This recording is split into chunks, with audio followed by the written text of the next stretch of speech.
Bonjour les élèves.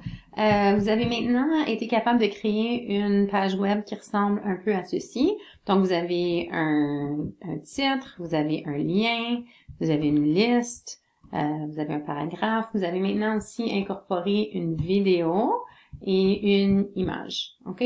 Maintenant, si on regarde, il y a un élève qui m'avait posé la question, qu'est-ce que ça veut dire quand on fait inspecter? Donc, je vais vous montrer, je suis dans Chrome. Si vous allez sur Toggle Device Toolbar, je peux cliquer là-dessus. Et puis, ça va me montrer de quoi mon site web aurait l'air sur différents types d'appareils. Donc, je pourrais aller voir, par exemple, sur un iPhone, ça ressemble à quoi?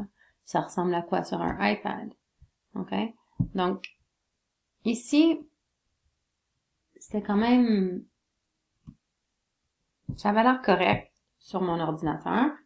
Tandis que si je regarde ça sur mon iPad ou sur mon iPhone 5, par exemple, c'est pas super parce que là, pour voir toute la vidéo, mes liens sont très très petits dans le coin. Donc, personnellement, je trouverais ça vraiment frustrant de regarder cette page web sur mon iPhone. J'en ai pas, mais si j'en avais un. Donc, qu'est-ce qu'on va faire?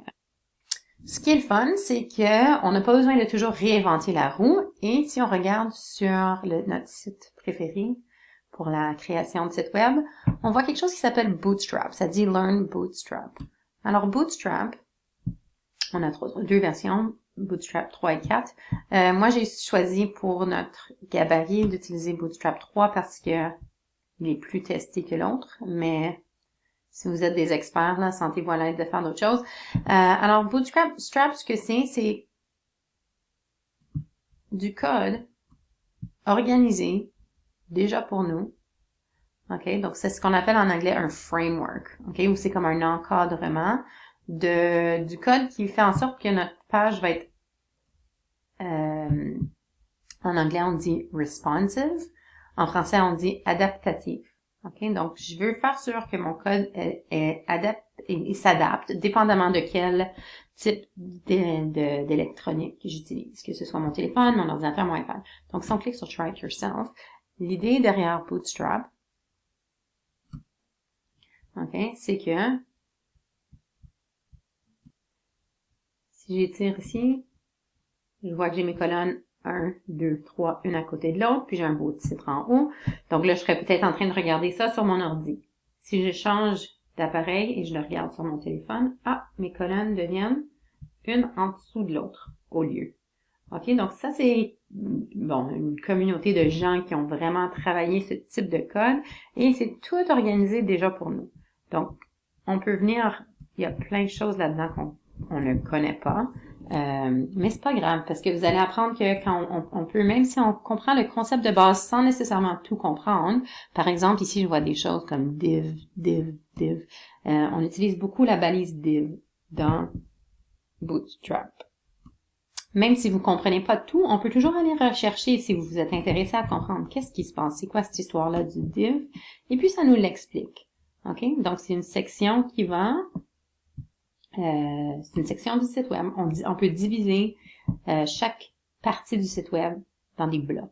OK? Puis ça, c'est comment c'est grandement utilisé dans la programmation de site web adaptatif. Donc maintenant, de nos jours, tout devrait être adaptatif parce qu'on regarde tellement de choses sur nos téléphones et sur toutes sortes d'appareils. Alors, si on revient à notre projet, ce que j'aimerais qu'on fasse, c'est qu'on fasse une page web à partir du code, oui, mais vous allez pas faire le code à partir de rien. OK? Au lieu de réinventer la roue, on va utiliser un gabarit qui est déjà créé pour vous. OK? Donc, vous allez modifier le contenu d'un gabarit, en anglais template, d'un site web adaptatif.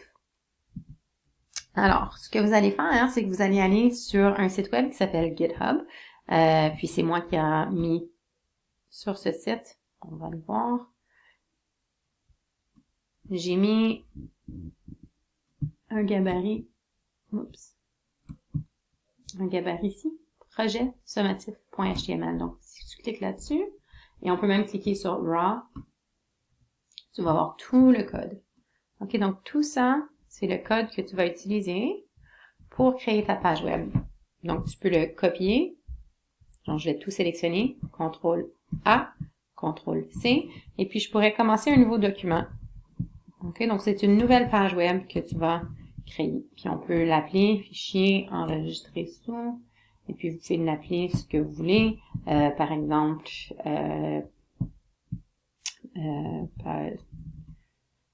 votre nom. On aime utiliser le mot, normalement, index.html, ça serait une page d'accueil, mais tu peux l'appeler ce que tu veux. OK? Encore une fois, on n'oublie pas que ça doit être sous format HTML et on peut enregistrer. Maintenant, quand je vais aller ouvrir ce document, vous allez voir, c'est du code qui est déjà préparé pour vous. Hein? Je vais l'ouvrir avec Chrome. Et puis, vous allez voir que vous avez un gabarit. Donc, vous avez un titre, les mathématiques à distance. Ici, vous allez aller certainement me changer Madame Bernatchez. Donc, comment on fait pour savoir où c'est dans le code? Encore une fois, vous avez toujours l'option de l'ouvrir avec Notepad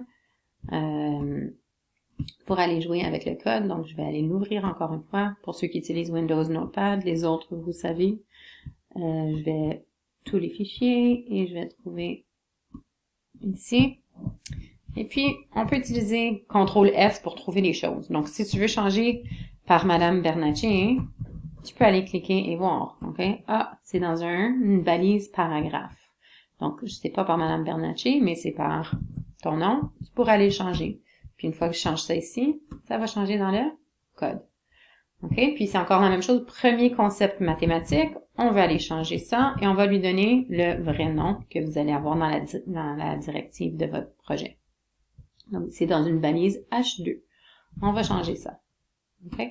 Et ainsi de suite. Donc, maintenant, vous allez modifier ce site web qui est un site web adaptatif parce que si je regarde avec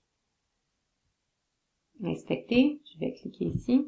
Voici de quoi ça aurait l'air sur un iPhone. Tu vois que c'est un par-dessus l'autre. OK? Voici de quoi ça aurait l'air sur un iPad. Ils sont un à côté de l'autre. Alors, si je regarde sur un site web, ça ressemble à ça. Donc, c'est un site qui est adaptatif. Juste pour que vous sachiez, ceux qui sont intéressés, en fait, moi, j'ai pas écrit ça. Je n'aurais pas été capable de le faire à partir de rien. Ce que j'ai fait vraiment, je vais vous montrer ce que j'ai fait. Puis, si jamais vous voulez pas utiliser mon code que je vous offre, ceux qui sont experts ou ceux qui veulent essayer, ce que j'avais fait, je suis allée dans Bootstrap 3, et puis, vous voyez ici qu'il y a quelque chose qui dit, là, vous pouvez tout apprendre toutes sortes de choses, comment ça fonctionne et tout, mais tu peux aller voir ici, moi j'ai choisi Bootstrap Themes, puis je pense que j'avais choisi Simply Me. OK, alors je suis allée, ça c'est une page web. Si tu descends jusqu'en bas, je crois, on peut voir Full Page Demo ou Full Source Code. Donc ça c'est la page que j'ai pris. Vous voyez que ça ressemble pas tout à fait à ça, ce que je vous ai montré, ce que vous allez télécharger, mais c'est parce que moi, ce que j'ai fait, je suis allée dans le code, et puis j'ai juste sorti les choses que je voulais pas. Donc, j'ai joué un peu avec le code pour créer quelque chose qui fonctionnerait pour notre projet. OK? Mais pour le projet, c'est pas moi. Puis je l'ai mis sur GitHub, ici. J'ai sauvé ça là. Okay, donc, quand vous allez aller cliquer sur ce lien ici, là, ça c'est mon code que j'ai modifié à partir de W3 School. Si vous voulez, le plus facile, c'est de venir chercher ce code ici, parce que c'est déjà dans le format qui va fonctionner. Si vous avez d'autres idées, moi, ce qui est important, c'est qu'il y ait des vidéos intégrées dans votre site pour que vous puissiez m'expliquer vos concepts mathématiques. Mais si jamais vous êtes aventurier, vous pouvez toujours aller créer votre propre site. OK? Donc, vous avez le choix. Mais je vous recommande bien sûr d'aller chercher mon code. Alors, c'est ça pour la prochaine étape. Vous allez télécharger, ou allez même pas le télécharger, mais allez copier-coller le code Bootstrap que je vous offre et vous allez le mettre dans un index et vous allez aller modifier le nom, le titre. Vous allez aussi changer cette vidéo pour faire en sorte que c'est la vôtre et vous allez changer ce texte-ci. Donc, vous allez juste avoir votre premier concept mathématique pour cette semaine.